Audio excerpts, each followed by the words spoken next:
శ్రీకృష్ణ భగవానుడు కలియుగంలో వెంకటేశ్వర స్వామయ్య అన్నారు.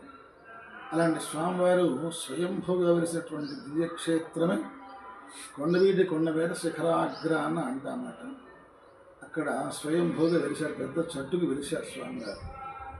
అది మహానుభావుడు అయిన కాళిదాస్ గారి యొక్క సమయం అనుకుంటామన్నమాట. 13వ శతాబ్దం 14వ మధ్యలో భోజరాజు గారు ఒక కావ్యం రాశారు, చెంపు కావ్యం అని. ఆ కావ్యంలో స్వామివారి ప్రస్తావన ఉందయ్యా అని మనం చేస్తున్నామన్నమాట.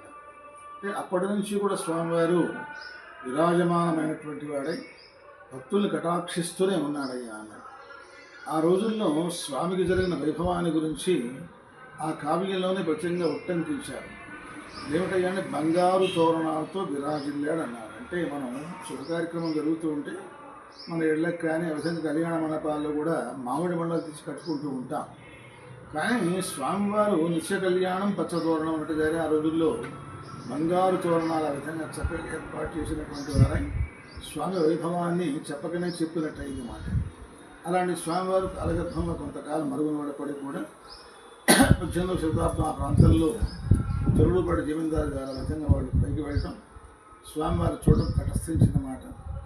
ఆశ్చర్యచకితులైనటువంటి వారై స్వామివారికి ఆలయ నిర్మాణం చేద్దామనే ఆలోచనతో కూడినటువంటి వారై అక్కడే ఆ విధంగా రాళ్ళు చెక్కించారు. దాన్ని తాగాళ్ళ దెబ్బ అంటుంటారు, ఇప్పటికీ ఉన్నది. అలాగే ఉన్నతంగా ఉండడం కోసం ఫ్లాట్ చేయడం కోసం పెద్ద కోనేరులాగా మట్టంతా తవ్వించారు, అదే కోనేరు అంటుంటాం అక్కడ కింద. దానిపైన కూడా స్వామివారి పాదుకలు కూడా